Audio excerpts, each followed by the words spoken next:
Good afternoon. Thank you everyone for being here. Bonjour. Merci à tous d'être présents.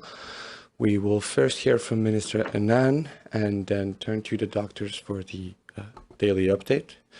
Madame la Ministre. Madam Minister. Joining us. Permettez-moi tout d'abord. First of all, let me thank all those who are working tirelessly on the front lines to treat people affected by COVID-19, as well as the doctors and scientists who are working behind the scenes to develop better treatments and an efficient vaccine. The increase in case numbers that we've seen over the last few days remind us of the fragility of efforts made to stop the spread of COVID-19, as well as the importance of continuing to follow public health guidelines like physical distancing and wearing of masks. Government remains vigilant in preparing for the possibility of a resurgence. And my department, Public Services and Procurement Canada, continues to procure vital supplies for our frontline healthcare workers and Canadians who are providing essential services. At the same time, on behalf of the Public Health Agency of Canada, and based on the recommendations of the Vaccine Task Force, we are looking to the future and readying Canada for a vaccine to enable us to emerge from this pandemic collectively. Over the past few weeks, our government has announced several agreements to secure Canada's access to a successful vaccine or vaccines. Today, we are taking another significant step on this front. I am pleased to announce that the Government of Canada has signed an agreement with Sanofi for up to 72 million doses of its vaccine candidate, adding to our diverse portfolio of potential vaccines. In addition, based on the advice of the Vaccine Task Force, Canada is purchasing an additional 14 million doses of Moderna's vaccine to bring our total to 20 million doses procured, with options remaining for 36 million. These contracts reflect our ongoing strategy to secure a diverse range of potential vaccines, alongside the previously announced agreements with Johnson & Johnson, Novavax and Pfizer, and exercising our options for additional doses of Moderna.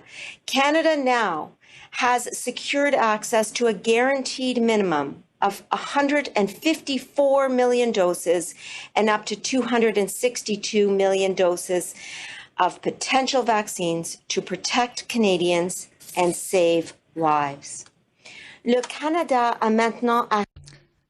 now has access to a guaranteed minimum of 154 million doses of potential vaccines and a maximum of 262 million doses to protect the Canadian population and save lives.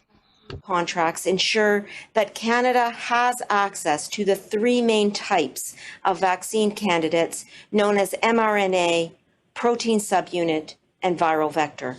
Having a diverse portfolio of vaccines from multiple supply sources will provide assured access to safe and effective COVID-19 vaccines when they become available. Investments today to secure rapid access on multiple fronts are investments in the future health and safety of every Canadian.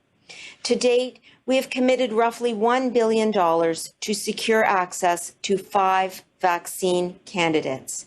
This amount includes some upfront payments that the vaccine developers require to support vaccine development, testing, and at-risk manufacturing.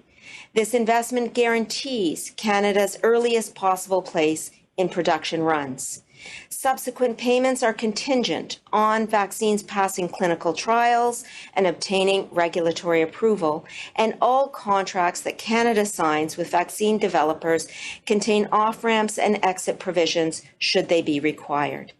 The amounts of future payments will depend on which vaccine candidates are successful and the number of doses that Canada decides to purchase ultimately.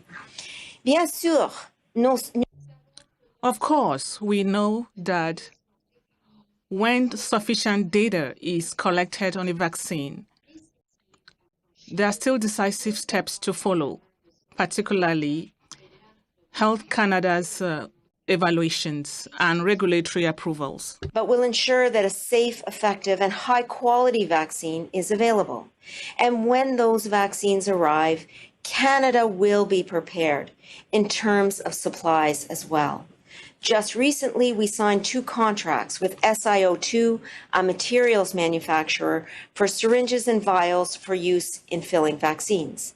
The vials that we are receiving from SIO2 are anticipated to provide capacity for up to 80 million doses. These contracts will prove to be essential for the efficient distribution and administration of a vaccine. We are also procuring supplies required to manufacture and package vaccines right here in Canada. This includes securing domestic production lines to rapidly fill and finish vials. It also includes buying syringes, needles, and alcohol swabs to support safe and effective immunization. The Canadian component to this process is important. For example, we have awarded contracts to Cardinal Health to provide Canada with alcohol swabs, adhesive bibs and needles to us. We'll also be supplying Sharps containers under a new agreement that we recently signed with them. Et il y a quelques semaines, A few weeks ago, the Prime Minister announced that the Government of Canada will invest $126 million over 2 years to build a new facility for the National Research Council in Montreal. This facility will help increase the production of vaccines in the country up to 2 million doses per month. This is excellent news. Every corner of this country. We are also ensuring that Canadians have access to the most effective treatments available if they do become ill. Today, I'm pleased to announce that the Government of Canada has signed a new agreement with Gilead Sciences and McKesson Canada to secure a supply of up to 150,000 vials of remdesivir, an important drug used to fight COVID-19. Health Canada authorized remdesivir for the treatment of COVID-19. It is the only known antiviral drug at this time that has been shown to be effective in treating the most serious cases of COVID-19. We know that COVID-19 will be with us for some time, and this endeavor is imperative as we prepare for all possible scenarios, including a spike in cases into the fall and winter seasons.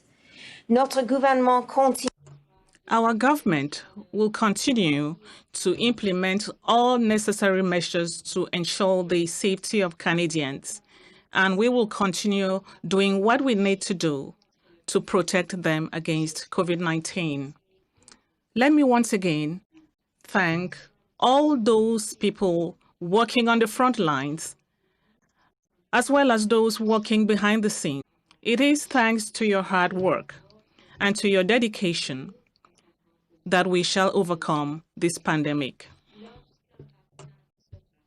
When a vaccine is ready, Canada will be ready. Is ready. Canada will be ready also. Merci beaucoup. Thank you very much. Thank you, Minister. Merci, Madame la Ministre. On va maintenant se tourner vers Dr. Tam et Dr. New.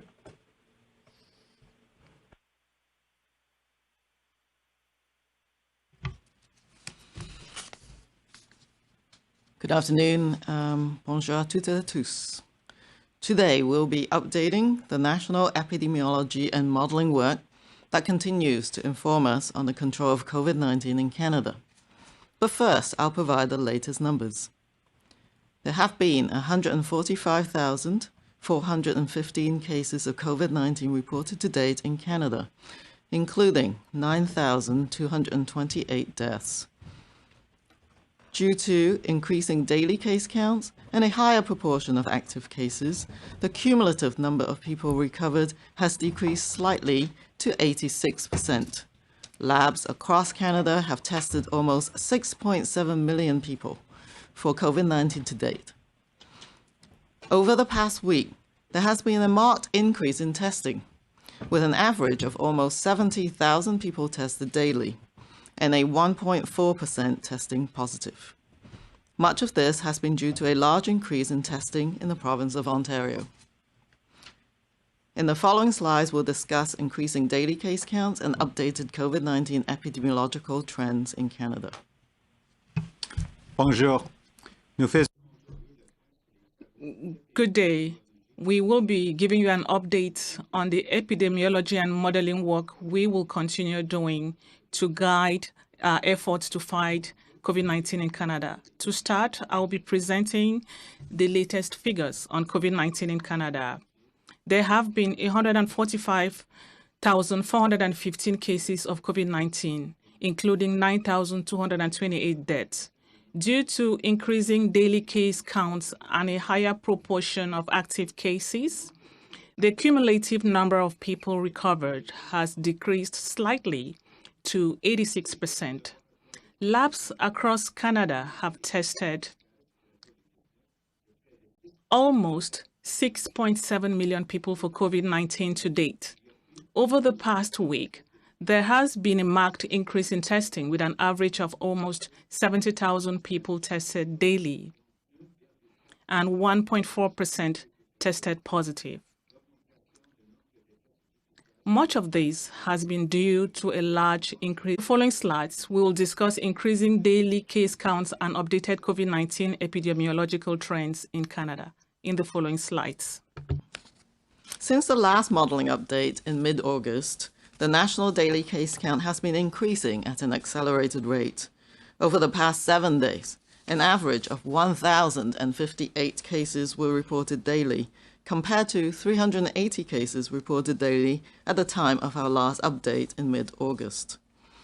This acceleration in epidemic growth is concerning, and the situation will continue to escalate further unless public health and individual protective measures are strengthened. Diapositive 2. Slide 2. Since the last modeling update in mid-August, the national daily case count has been increasing at an accelerated rate. Over the past 7 days, an average of 1,058 cases were reported daily, compared to 380 cases reported daily at the time of our last update in mid-August. This acceleration in epidemic growth is concerning.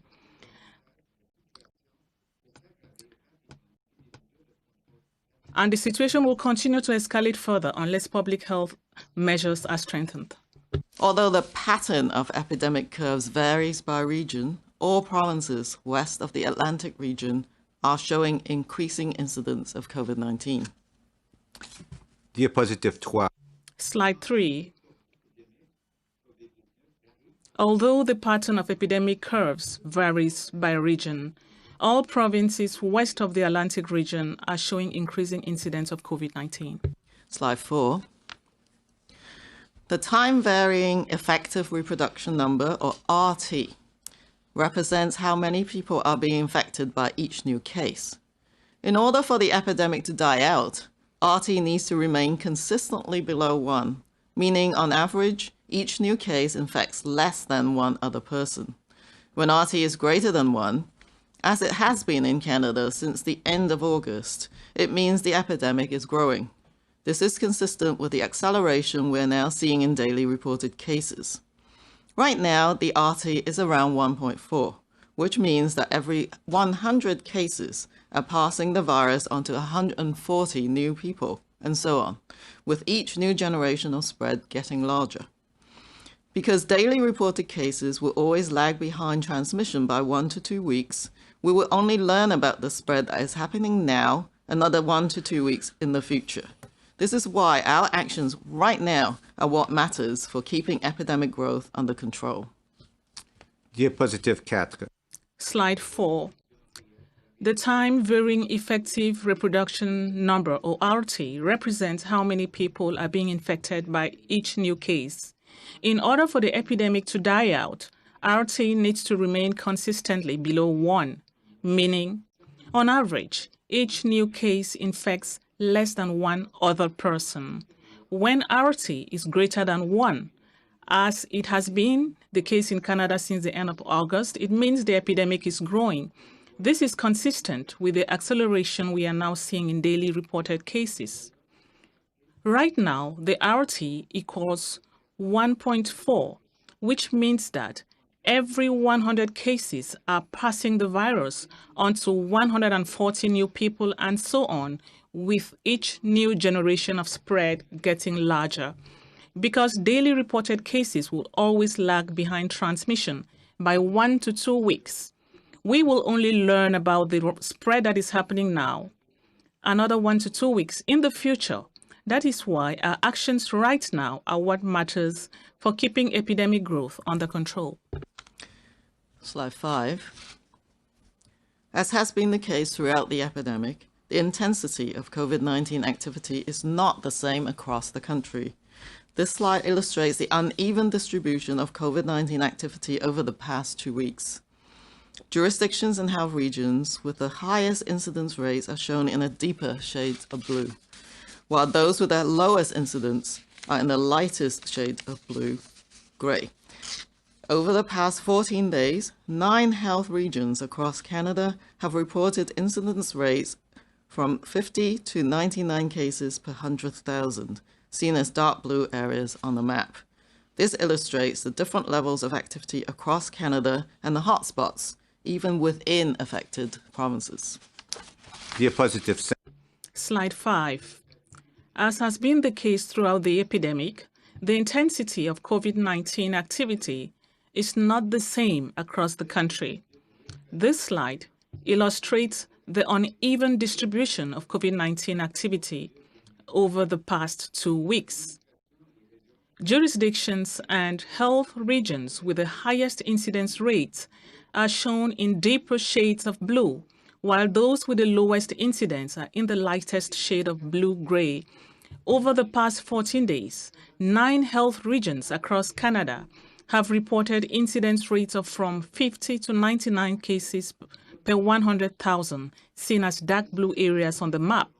This illustrates the different levels of activity across Canada and the hotspots, even within affected provinces. 6. Following the first wave of COVID-19 in Canada, which disproportionately impacted elderly adults, we've seen a shift in the age trend. In June, as incidence rates continue to sharply decline in adults over 80, increased incidence was occurring in younger adults. In particular, those aged 20 to 39 years have had the highest incidence throughout the summer months. While COVID-19 tends to have a milder clinical course in young people, serious or prolonged illness can occur at any age. As well, ongoing circulation of the virus in younger, more mobile and socially connected adults builds a reservoir for the virus, increasing the risk of spread to individuals and population at higher risk for severe outcomes and threatening our ability to maintain epidemic control. Diapositive. Slide 6. Following the first wave of COVID-19 in Canada, which disproportionately have impacted elderly adults, we've seen a shift in the age trend. In June, as incidence rates continue to sharply decline in adults over 80, increased incidence was occurring in younger adults. In particular, those aged 20 to 39 years have had the highest incidence throughout the summer months. While COVID-19 tends to have a milder clinical course in young people, serious or prolonged illness can occur at any age. As well, ongoing circulation of the virus in younger, more mobile and socially connected adults builds a reservoir for the virus, increasing the risk of spread to individuals and populations at higher risk for severe outcomes and threatening our ability to maintain epidemic control. So along with the continued increase in daily case counts over the past several weeks, outbreaks are being reported in a greater variety of settings. In some cases, a large number of exposures and infections have been linked back to single gatherings and events, including private gatherings. Outbreaks in long-term care setting have been far fewer in recent months, with a significant decrease in the number of cases associated with each outbreak. A review of publicly reported outbreaks in long-term care settings over the course of the epidemic in Canada suggests that the number of cases per outbreak has declined from over 30 cases per outbreak in April to less than 5 cases per outbreak in August. Nevertheless, outbreaks in long-term care homes are an area of concern where we must continue to strengthen measures that prevent introduction of the virus and control spread for a small cluster with very few cases. These are a reflection of transmission in the community. So although it is not unexpected to have cases in schools, we need to monitor these settings to investigate if schools are the setting of transmission. Diapositive set. Slide 7. Along with the continued increase in daily case counts over the past several weeks, outbreaks are being reported in a greater variety of settings. In some cases, a large number of exposures and infections have been linked back to single gatherings and events, including private gatherings. Fortunately, outbreaks in long-term care settings have been far fewer in recent months, with a significant decrease in the number of cases associated with each outbreak. A review of publicly reported outbreaks in long-term care settings over the course of the epidemic in Canada suggests that the number of cases per outbreak has declined from over 30 cases per outbreak in April to less than 5 cases per outbreak in August. Nevertheless, outbreaks in long-term care homes are an area of concern where we must continue to strengthen measures that prevent introductions of the virus and control spread through rapid detection and robust infection prevention and control. So far, school outbreaks tend to be limited to a single reported case or a small cluster with very few cases. These are a reflection of transmission in the community. So, although it is not unexpected to have cases in schools, we need to monitor these settings to investigate if schools are the setting of transmission. Slide 8. To keep a close watch on COVID-19 severity trends, we continue to monitor the number of people who are hospitalized and those admitted to intensive care units. Overall, these indicators have remained low over the summer months, despite increasing disease circulation as indicated by the rise in daily cases. However, hospitalizations, critical care admissions, and deaths are considered late indicators of disease severity because they lag 1 or more weeks behind the increase in cases, hospitalizations, and ICU admissions. However, some areas have begun to report small increases in hospitalizations, which is a reminder that spread in any age group can spill over to affect individuals and populations at high risk for severe outcomes due to COVID-19. Diapositive 8. Slide 8. To keep a close watch on COVID-19 severity trends, we continue to monitor the number of people who are hospitalized and those admitted to intensive care units. Overall, these indicators have remained low over the summer months, despite increasing disease circulation, as indicated by the rise in daily cases. However, hospitalizations, critical care admissions, and deaths are considered lead indicators of disease severity because they lag 1 or more weeks behind the increase in cases. The younger age of COVID-19 cases may be another factor accounting for the overall lower rate of hospitalizations and ICU admissions. However, some areas have begun to report small increases in hospitalizations,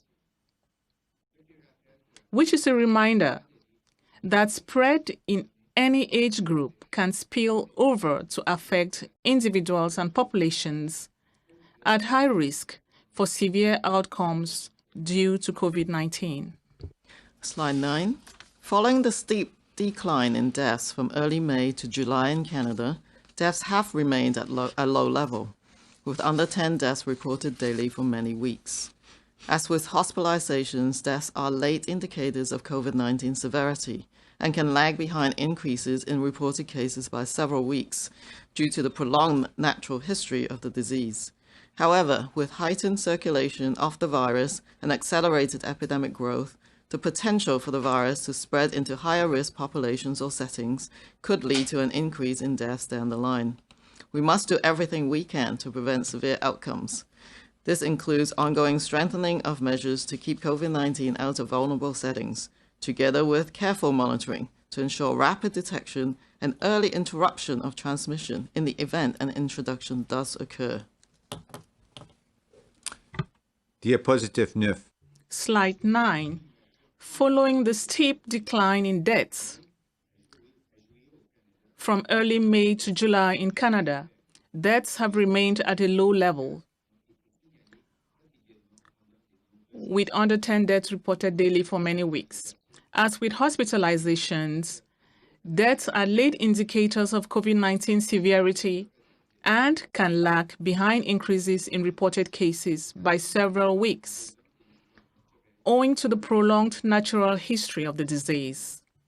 However, with heightened circulation of the virus and accelerated epidemic growth, the potential for the virus to spread into higher risk populations or settings could lead to an increase in deaths down the line.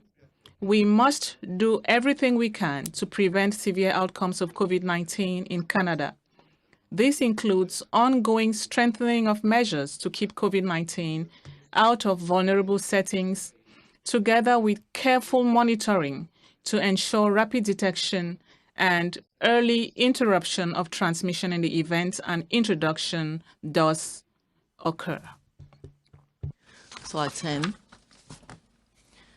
Based on Canadian data up to September the 17th, the short-term forecasting shows predicted cases and deaths due to COVID-19 out to October the 2nd.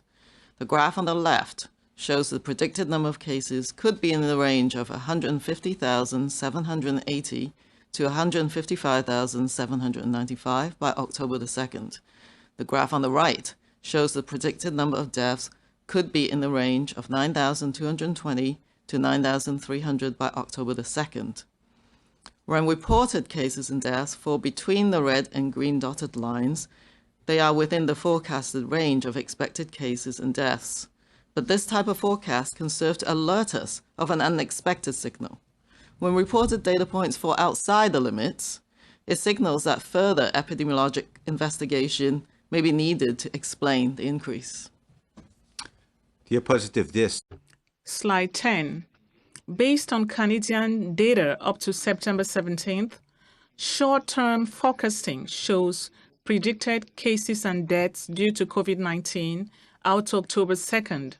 The graph on the left shows the predicted number of cases could be in the range of 150,780 to 155,000 to 9,300 by October 2nd. When reported cases and deaths fall between the red and green dotted lines, they are within the forecasted range of expected cases and deaths. But this type of forecast can serve to alert us of an unexpected signal. When reported data points fall outside the limit, it signals that further epidemiological investigation may be needed to explain the increase. This slide shows the results of modeling studies that look at how the epidemic may evolve in Canada. On the left, the model scenario shows that with minimal controls, the virus is capable of surging into a very sharp and intense peak because most Canadians don't have immunity to the virus. This surge could overwhelm our health system capacity and significantly impact social and economic systems as well. In the middle, with enhanced case detection and contact tracing, but no individual hygienic and distancing measures, the epidemic may resurge. And if so, the peak in cases will be less sharp but still extreme, far exceeding the peak we experienced in the spring. The model scenario on the right shows the effect of public health acting together with individual hygiene and distancing measures. It's the level of control we need to keep the infection rate low and prevent the virus from surging into an uncontrollable growth trajectory. Therefore, the only way to achieve strong control of COVID-19 and prevent the virus from surging into an uncontrollable growth trajectory is for public health authorities and the public to work together. Diapositive on. Slide 11. This slide shows the results of modeling studies that look at how the epidemic may evolve in Canada. On the left, the scenario shows that with minimal controls, the virus is capable of surging into a very sharp and intense peak because most Canadians don't have immunity to the disease. With enhanced case detection and contact tracing, but no individual hygiene and distancing measures, the epidemic may resurge. If so, the peak in cases will be less sharp but still extreme, far exceeding the peak we experienced in the spring.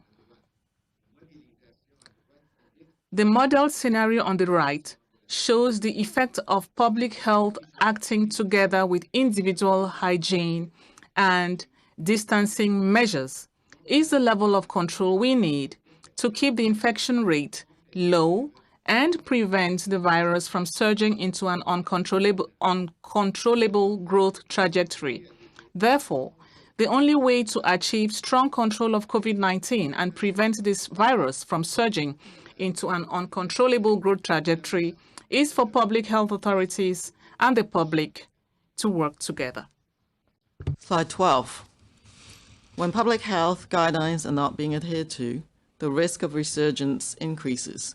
We've seen examples in Canada recently where even a single case with mild symptoms can start a chain reaction of exposures and infections, both at private gatherings and in public settings. The public has a vital role to play to control the acceleration of epidemic growth. This modeling simulation shows how reducing our number of contacts can have a profound impact on our ability to maintain epidemic control. This modeling forecast, based on currently increasing daily cases, shows that if we maintain our current rate of contacts, the epidemic is forecast to come back. That's the gray line. If we increase our current rate of contacts, the epidemic is forecast to come back faster and stronger, which is the orange line. But if we decrease our current rate of contacts, the epidemic is forecast to come back under control in most locations, blue line. Diapositive 12. Slide 12. When public health guidelines are not being adhered to, the risk of resurgence increases. We've seen examples in Canada recently where even a single case with mild symptoms can start a chain reaction of exposures and infections, both at private gatherings and in public settings. The public has a vital role to play to control the acceleration of epidemic growth. This modeling simulation shows how reducing our number of contacts can have a profound impact on our ability to maintain epidemic control. This modeling forecast, based on currently increasing daily cases, shows that if we maintain our current rate of contacts, the epidemic is forecast to come back, the gray line. If we increase our current rate of contacts, the epidemic is forecast to come back faster and stronger. That is the orange line. But if we decrease our current rate of contacts, the epidemic is forecast to come back under control in most locations, the blue line. Slide 13. We continue to learn from the experience of other countries whose pandemic trajectory is ahead of Canada's. Many European countries that first experienced a first wave in March are now experiencing resurgence that is exceeding or approaching the disease activity levels seen in that first wave. Similar to what we are seeing in Canada, resurgence in European countries has been mainly among younger age groups, and the mortality has been lower to date. However, some countries have begun to have cases spill over into older age groups, and some countries like Spain have begun to see an increase in mortality. Dear Positive. Slide 13. We continue to learn from the experience of other countries whose pandemic trajectory is ahead of Canada's. Many European countries that first experienced a first wave in March are now experiencing resurgence that is exceeding or approaching the disease activity levels seen in the first wave. Similar to what we are seeing in Canada, resurgence in European countries has been mainly among younger age groups, and the mortality has been lower to date. However, some countries have begun to have cases spill over into older age groups, and some countries, like Spain, have begun to see an increase in mortality. 14. During the months of closures, schools, workplaces, businesses, and other public settings modified spaces and implemented protocols and policies to slow the spread of COVID-19. As individual Canadians, we likewise modified our behaviors and became adept at practicing personal protective measures, including physical distancing, hand hygiene, and wearing a mask. But the challenge we face now is to stay the course no matter how weary we may feel. We have done this before, we know what works, and we know we can work together to get this done. Young people were part of the collective solution to crushing the spring wave, and now, with high incidence rate in this age cohort, they are a critical element in the solution we need to ramp up the defenses and stop a big resurgence from occurring. So, as we end today's update, I am making a special call out to young Canadians to say we need your ingenuity and your drive, because we won't get COVID-19 back on the slow burn track without your help. This is your generation. This is your time. You've got this. Let's work together and own this pandemic. Thank you. Dear Positive 14. Slide 14. During the months of closures, schools, workplaces, businesses, and other public settings modified spaces and implemented protocols and policies to slow the spread of COVID-19. As individual Canadians, we like distancing, hand hygiene, and wearing a mask. But the challenge we face now is to stay the course, no matter how weary we may feel. We have done this before. We know what works, and we know we can work together to get this done. Young people were part of the collective solution to crushing the spring wave, and now, with high incidence rates in this age cohort, they are a critical element in the solution we need to ramp up the defenses and stop a big resurgence from occurring. So, as we end today's update, I am making a special call out to young Canadians to say we need your ingenuity and your drive, because we won't get COVID-19 back on the slow burn track without your help. This is your generation. This is your time. You've got this. Let's work together and own this pandemic. Thank you. Thank you, doctors. We will now start the question period as soon as we get the ministers back online. On va maintenant passer à la période de questions. Question period, one question, one follow-up. Start on the phone as usual. Operator, over to you. Thank you. Merci. Please press star 1 at this time if you have a question. Veuillez appuyer sur étoile 1 maintenant pour poser une question. And our first question, notre prochaine question est de Marie Vastel du Devoir. Please go ahead, la parole est à vous. Question Marie Vastel au Devoir. Minister Haidu and or Dr. Tam. We learned that the Conservative Party didn't warn journalists that they had been in contact with a staffer that was diagnosed positive with COVID last week.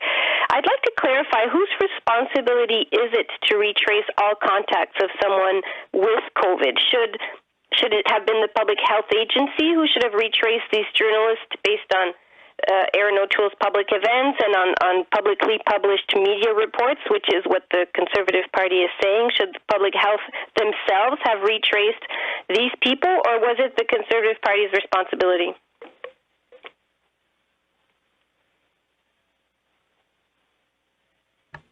Minister Haidu, you're on mute. I was just saying I'll turn to Dr. Tam first, as she's actively engaged with the public health community and the processes of contact tracing.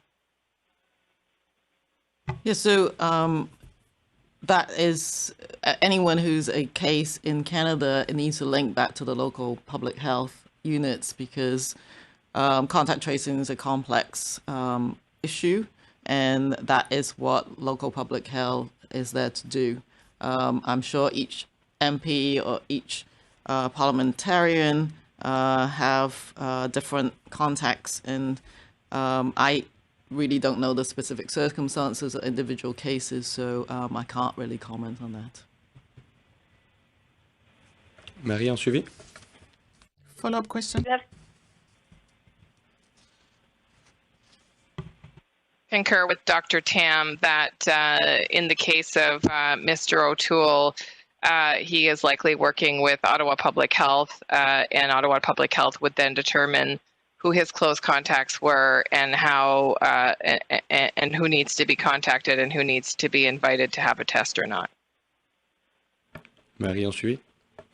Yeah, and on today's modelings, Dr. Tam, I have two questions. One of them is just a technical clarification. On slide 10, you give projections of what could happen between now and October 2nd. And on slide 10, I believe, we have the orange and the blue line and the gray line. I just want to clarify, are those lines equivalent? In other words, is the best case scenario and worst case scenario until October 2nd, is that what would the scenario is the orange line and the blue line on slide 12?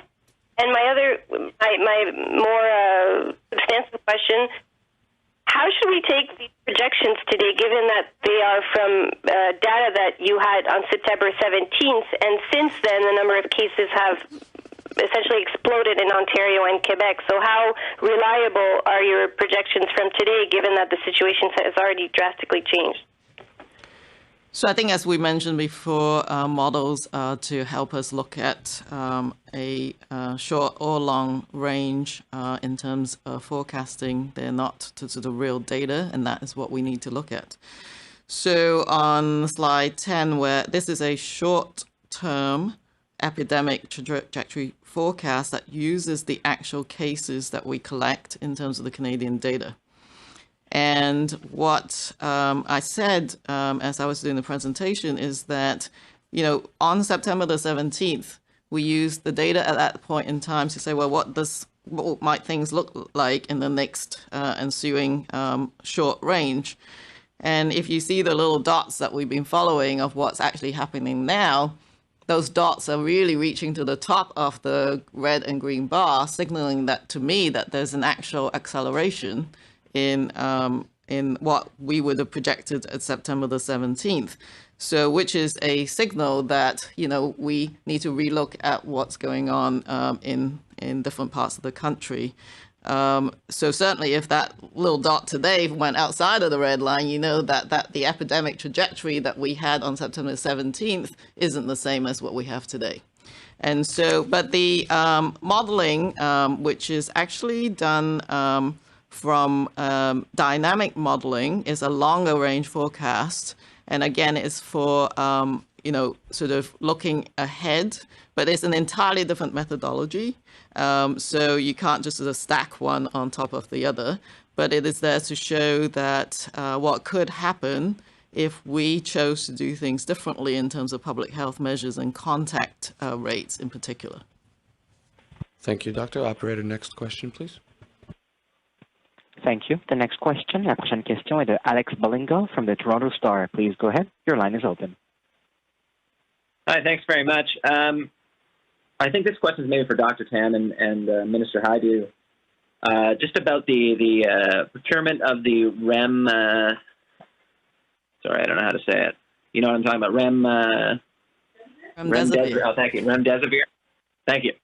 Remdesivir vials. Can you talk about just in practical terms what that means? I guess it's the only antiviral drug that's been shown to be effective in treating patients.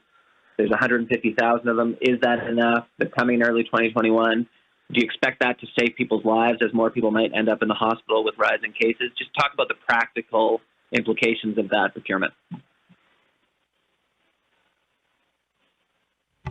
Maybe I'll start. Is that okay? All right. So remdesivir is, there's much research going on right now in accelerated rates on a range of treatments. But remdesivir has been shown to shorten the duration of the illness or recovery in severely sick people. So these people are the ones hospitalized and is for that very specific setting. And but we also have other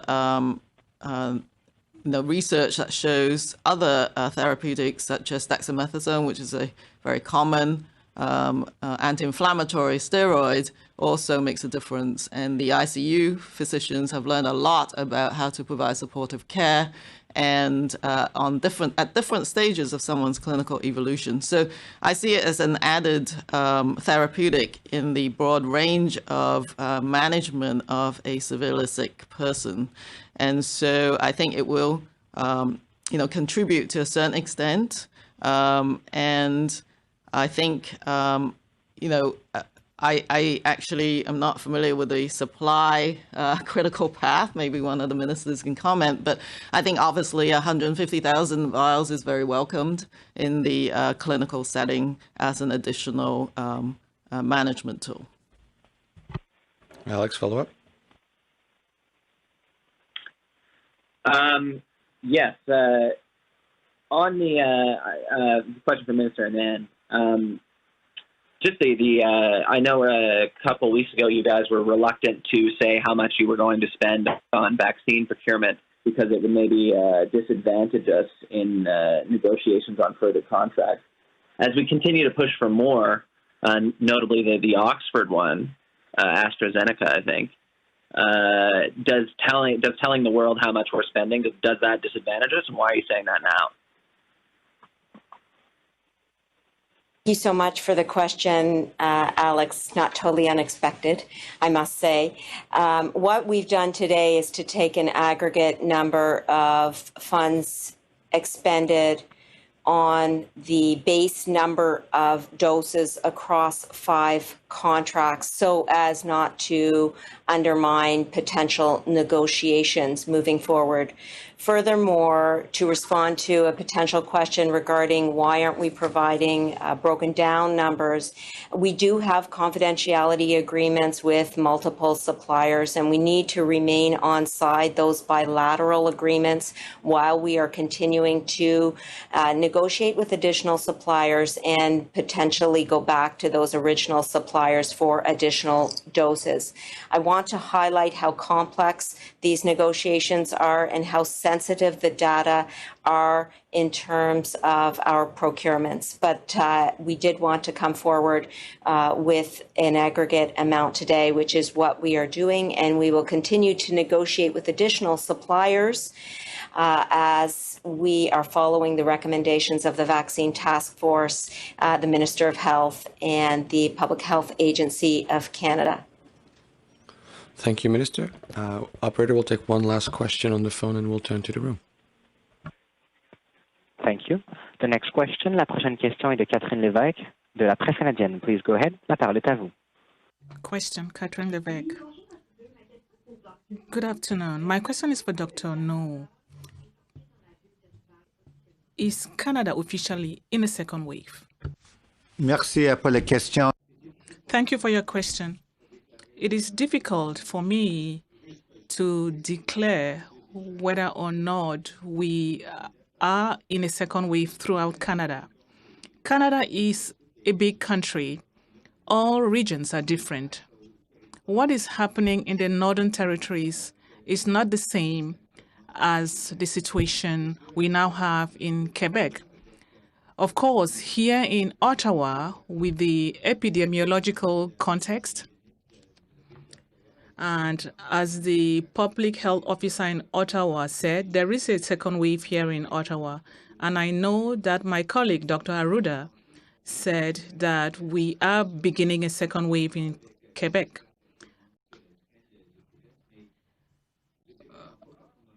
I agree, considering what is happening in Quebec, but I can't say that is the same situation in all provinces and territories.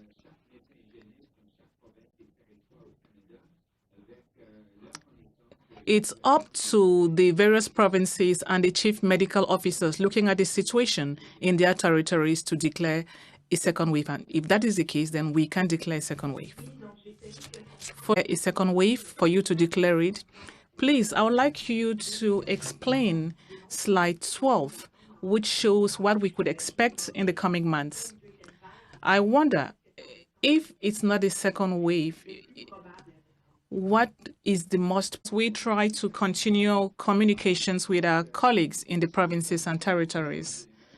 Generally speaking, we can say that all chief medical officers in the provinces and territories and Dr. Tam and myself are all concerned with what is now happening with the resurgences, with the hikes in case numbers in most provinces.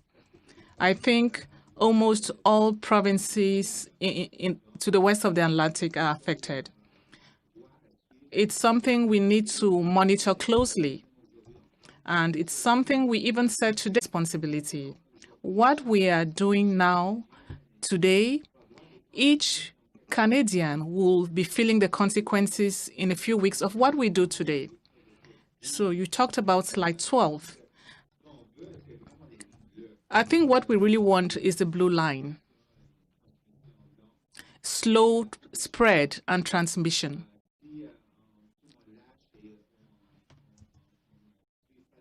If we do not follow public health guidelines as we should, we will end up with the gray line or the orange line, and that will indicate a resurgence, and that will be the peak.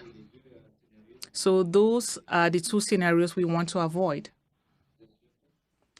Thank you. Question for Dr. Tam and Minister Hajdu. Dr. Tam, when we look at those figures on page 12, it's pretty striking. How likely, if people don't change their behaviors, how likely that a total return to confinement will become necessary? And Minister, what's your message to Canadians at this point when we see those scenarios? Well, thank you. And I'll start and maybe turn it to Dr. Tam. I think Dr. Tam and Dr. New said it quite well in that all of us have the future in our hands in terms of the decisions we're making today. And I heard a local public health officer speak recently, and he said, we have to get better at saying no more than yes to the invitations that we're receiving to gather for barbecues in the backyard or parties to celebrate occasions, gatherings, and that are bringing people together. This is a difficult time, and it's difficult for people to stay apart because, of course, we're all longing the company of our friends and our family. But those decisions that we make today to say no, to connect in different ways, to keep our gathering sizes small, to ensure that we're not socializing more than absolutely necessary, are going to actually help drive the cases down. And so I think it's a sacrifice that we all have to make, and it's difficult, and I fully understand how difficult it is. In terms of measures, public health measures that can help reduce the spread. Ultimately, at the end of the day, what I think Dr. New's just previous answer kind of illustrates is that the disease activity is not the same across the country. In fact, it's not the same across a province. And so in my area in Northern Ontario, there have been very few cases. There continue to be very few cases. And so it seems to me like a surgical approach at this point in the stage of the pandemic is an appropriate one, where local public health works with local leaders and the provincial leaders to determine measures that need to be taken in a particular area of concern based on epidemiology, based on where the disease spread is happening. And that could be different across the country. What's happening in BC may be different than what's happening in Ontario, for example. And so I think it's really, we're looking to our public health leaders to ensure that we get the best advice built on the best evidence and data possible, so that we can take measures that balance, obviously, the health of Canadians, which has to be first and foremost, but also the needs of the economy and our healthcare system to continue to serve other Canadians in other ways. Yeah, so I think from the public health system perspective, knowing what we know about this virus and learning from the initial wave is that people are trying to get more granular information, so the slide 5 concept. So you've already, I think, have seen provinces and cities, in fact, say 3 of them in Ontario, now restricting their gathering size. So I think that is what we're going to be seeing going forwards. But it, again, is up to all of us, because if we see things going the wrong way, local jurisdictions have all the powers that they have to actually reduce those gathering sizes some more, or have more restrictive measures. But we're all trying to, keep everything in a delicate balance. I was to say the concept, everybody is going to ask us, are we in the second wave? Well, if you look at that graph of the Canadian graph, it's going up. What I can't tell you is whether it's going to go down a bit and then up a bit and then down a bit. Then do you call the next bump the third wave, or the following one the fourth? It's very difficult to say. Is that we're riding this pandemic like different kind of bumps up and down, different currents, or other people said it's like little moguls. We want to keep it at low moguls. We don't want it to go up a giant ski hill and down again. That is the bit that we want to avoid. And because of the characteristic of this virus, it fully has the capacity to go exponential growth. We've seen that before. But the other thing that we're trying to look at very carefully, and we're trying to be very transparent and careful with our communication, is the age group. So this surge is a very different surge to the previous wave. It is younger people. Right now, we're seeing that the mortality is lower. The hospitalizations are lower. But people don't exist in age group cohorts, or from morning till night. It doesn't happen in communities. That is going to spill over into high-risk populations. And how we protect those populations depend on all the lessons learned we also had in the initial instance in looking after long-term care and other places. So I am still concerned that long-term care outbreaks are lower, but then community transmission was lower throughout the summer. Now, with increasing community transmission, the protection that can be afforded to prevent entry into long-term care is extremely important. And because of how this virus is so invisible, I would say that it's just a matter of time that some of that spillover effect we will see, and then we're going to have to manage those individual outbreaks. So there are some long-term care facility outbreaks right now that are larger than the average. They are relatively few, and we want to sort of keep it that way. Et Dr. New, j'aimerais vous entendre. Dr. New, I would like to hear you tell us about how the curve could go up. It may even go up sharper than what we saw in the spring. Could you please give us more details? We understand that the case numbers could far exceed what we saw in the spring. Merci pour la question. Answer. Thank you for the question. It's true that we did well in planking the curve during the first wave, but most Canadians do not have immunity against the virus. So it's important to monitor the situation. We have underscored the good public health measures that have to be taken, wearing of masks and so on. We have to underscore that. Yes, of course, if the trend continues to go up with the incidence rate we have, it is possible that we may find ourselves at the same level or at a higher level than what we saw in the spring. So as for a second wave, it's difficult to say when we are in a second wave. It's always in retrospection. So for sure, with the winter coming and with other respiratory infections that we have during this time, people will start spending more time indoors. We have to be careful. All Canadians need to be careful because the first wave started in Canada sometime towards the end of January and February. But now it's going to be September, October, November, and even the Christmas holidays. So we will be seeing a lot of things for the very first time. Hi there, Rachel Haynes from CTV National News. My first question goes to Dr. Tam about what you're saying about reducing contacts and the need to reduce contacts. However, we still are allowed to do social gatherings. Malls are open. We can go out to eat where we might be served likely by a young person. So what measures exactly, what concrete measures are you suggesting for us to reduce these contacts? Are you suggesting we stay home like you did in March? And for Minister Hajdu, will the government implement these measures? So I think, as I said, depending on where you are in the country, there's measures being enacted by local public health units in terms of the gathering size, etc. But I think as individuals, the measures, it's the broken record kind of measures, which is you should keep small, consistent bubbles. We call them social bubbles, but that concept's a bit difficult to imagine right now. It's just to keep that small, and ask yourself, if you're going to interact with others, are you able to keep the physical distancing? You have to wear a mask if you can't.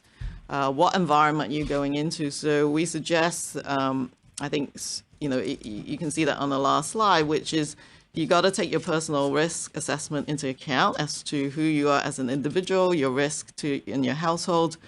Then you layer on the precautions, because we recognize how tiring all of this is. And I think public health wants to maintain some activities that we all want to do during the day and during our daily lives. But we can do that smarter, having learned everything. So ask yourself whether it's necessary to do the activity. Think ahead as to whether you can control that environment or not. Does it have sort of well laid out protocols for physical distancing? Is the building able to provide hygienic measures and mask? So all of those things we already know. Is a matter of actually doing it. And really right now, as we see this resurgence, whatever you can do to just reduce that risk, but you got to go to the grocery store and do that in the new way that we're going grocery shopping. In some public settings, for example, in schools, they're laying out how that environment could be managed. But again, you have to adapt. We know that if we do see outbreaks, different settings are going to adapt to reduce them. And so the concept is to sort of detect, understand, and then adapt flexibly to that situation. But I think because right now the age group that is most implicated in the resurgence and the transmission is a younger population, we need to have better ways of reaching out to them in terms of what they can do to help. And as I said, in ending the presentation, that we can own this pandemic and not let it own us, and that the young adults are perfectly capable of, addressing the pandemic and maintain all those measures I've just said in their own way. And so I'm sort of looking forward to them coming up with their ideas of what to do. So it's not anything that different, but public health is going to try and manage this with the testing. We got much. I've just said it's like I think it was Monday when there was over 100,000 tests being done in this country. It's a very different picture. So we got more testing, we got more contact tracing. But public health, if you see that slide that I've shown, is that you can't just have the public health measures of testing, contact tracing, etc., without the public adding in their bit. And it's only together that you're going to keep the resurgence down. Jill, follow up? I had asked Minister Haidu in my question to respond to that as well. I think I don't have much to add to Dr. Tam's very thorough response. It really is deciding for ourselves as individuals our risk level and the layers of protection that we need to have in our lives. I use personally the 3 C's to help me assess the risk that I'm willing to take. Is it, an environment where I will be very close to people, and close proximity is a risk? Is it a contained environment? Obviously, outside events are better than inside, but if it's inside, is there enough space to spread out so that we're not physically close in proximity to each other? And how crowded will the space be? These are all very important questions for me, and I think certainly a good guide for Canadians. And again, I think I have been invited to a number of social events over the last couple of weeks, and I've had to decline them because at this point in time, I personally feel that choosing to not socialize in larger events is an important contribution to protecting the health, my own health, and of course the health of the people that I live with and that I work with. Thank you, Minister. Oh, that wasn't my follow-up, Carl. Sorry, but Dr. Tam, I just do want to follow up on some of the things that you're saying about you're not really asking anybody to do anything that different, but you're going to manage this with testing. Now, we have seen over the last couple of weeks some issues at many testing centers, and you say that we're going to get this slow burn by this contact tracing and the testing. So how likely are we to get to this slow burn scenario, and how confident are you that we're going to be able to get there, given all of the issues that we've been seeing with testing at various assessment centers for the last couple of weeks? So, I don't know how common that is. It is a very local level issue. So I too have seen some lineups, of course, on the media, but it is being managed at the provincial and local level. But access and having the ability to, I guess, some of it is logistics and some of it is other factors. But we do know that in Canada, as I've said, the capacity for the existing platforms and the PCR testing has been increasing and continues to be built up.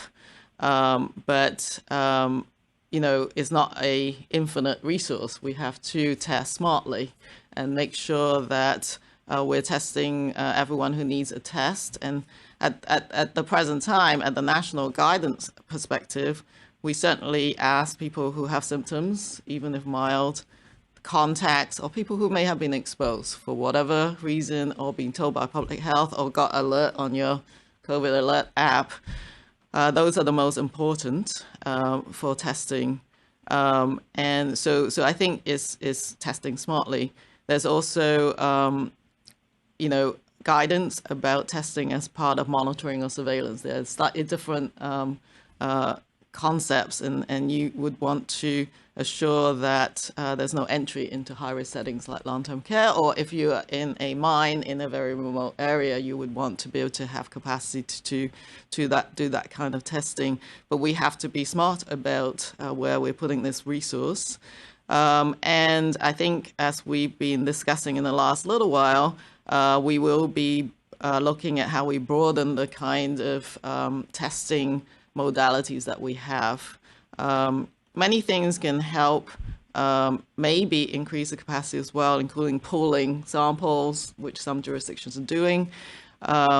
the same platform, it can reduce the human resource requirement at the front end of collection, even if it doesn't impact the downstream capacity. So I think everyone is trying very hard to do this.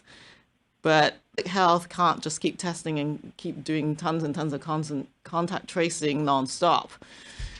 You've got to have both sides of the coin coming together, doing its part for it to be manageable. So the concept of manageable levels is that you have the numbers of cases and contacts properly traced, and it doesn't overwhelm your public health capacity.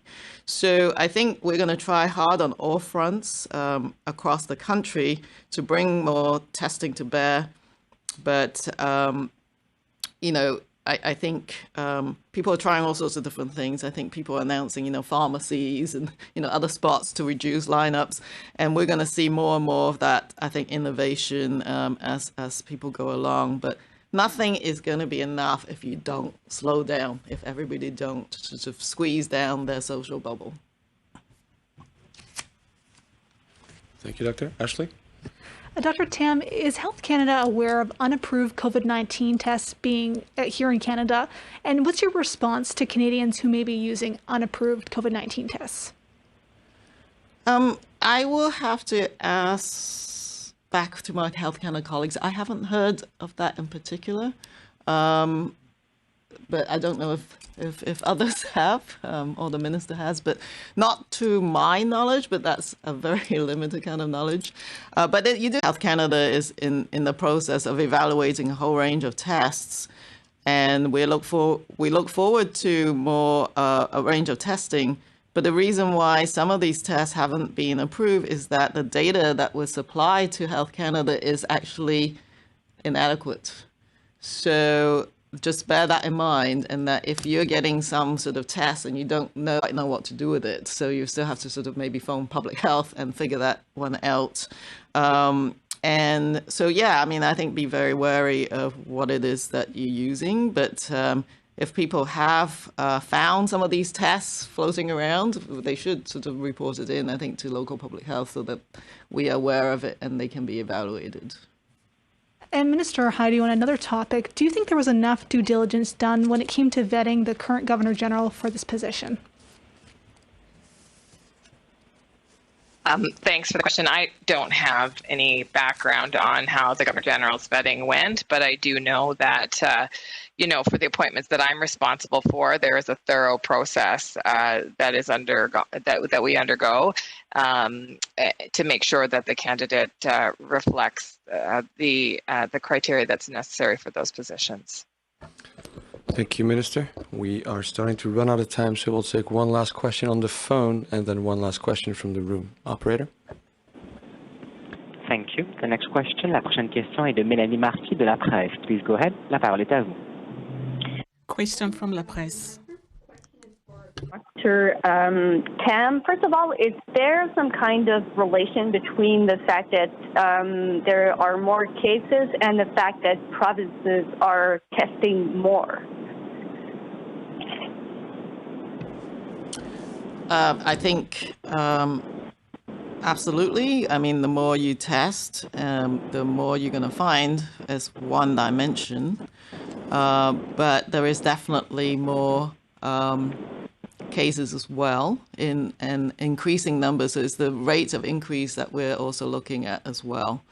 But sure, I mean, if you increase in testing, you will potentially find more cases. We didn't have as much testing in the first way, so we knew that we're only sort of hitting the tip of the iceberg in that first round, and that right now we have more capacity, so we are going to find more. The other parameter that we look at is the percent positive, and that is still within a fairly low range at the national level at 1.4%. So the majority of the people who are testing are testing negative at that moment in time.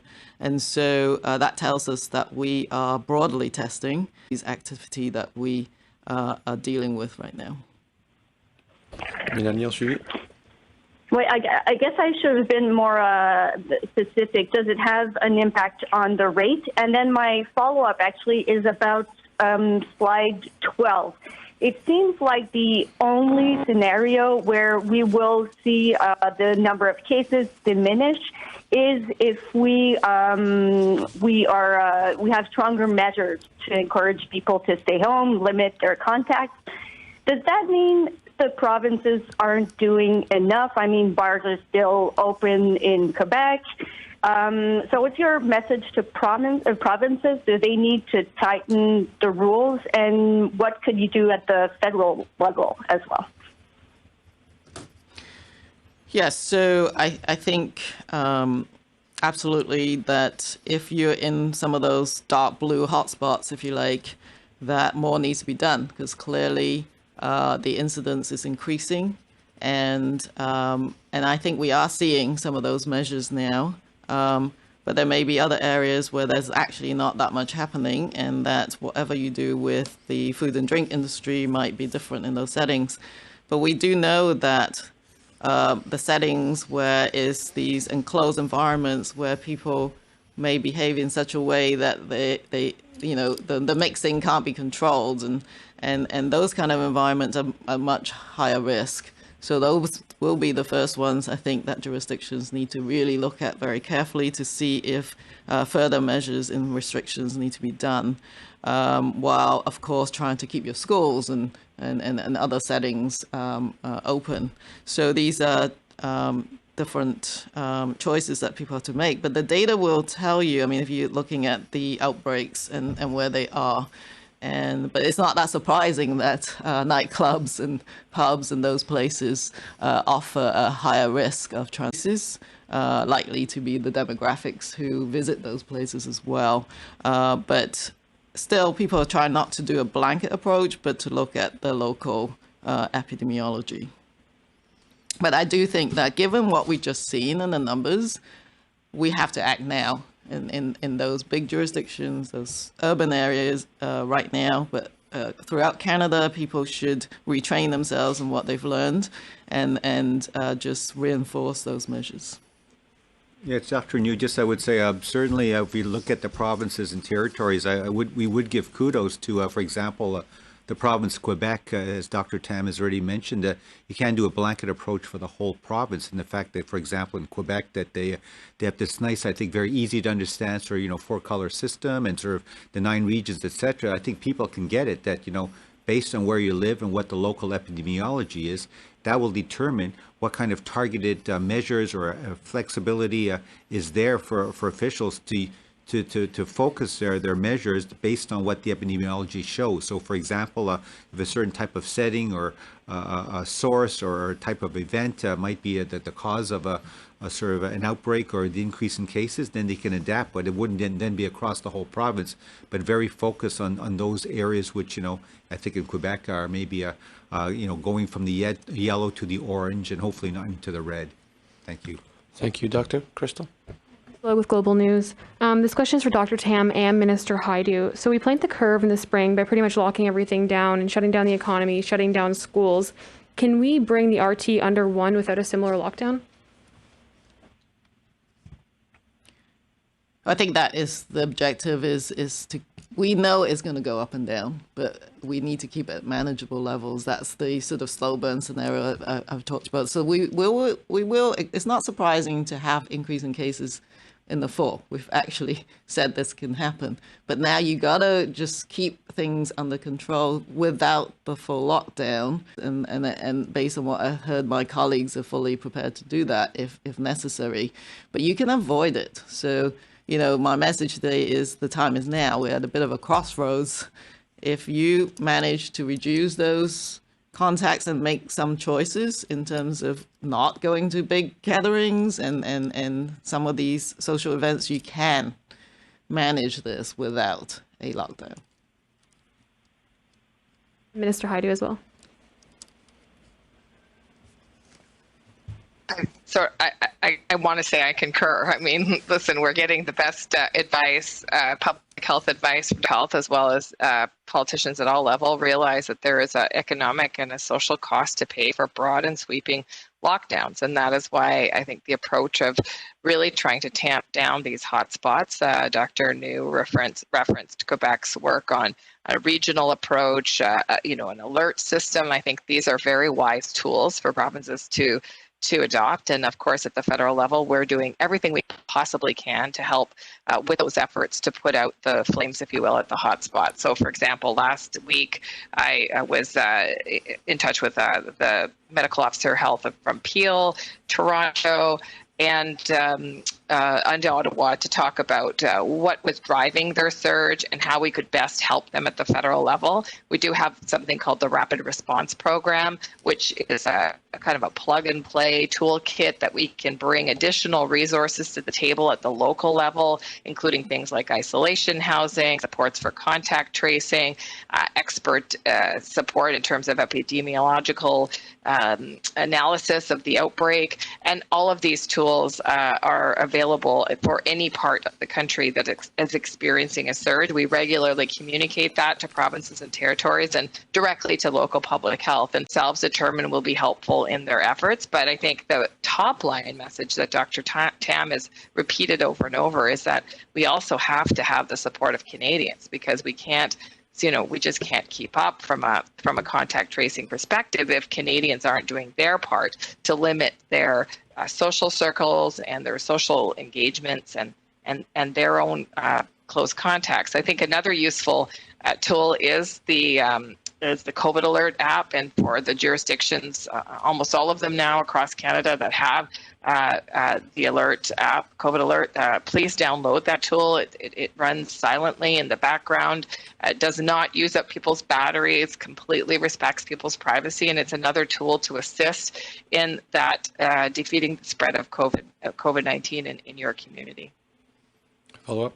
And we just concluded the provincial election in New Brunswick, and we're about to go into one in BC, and we'll be soon having one in Saskatchewan. Do general elections pose a risk to public health in this current environment?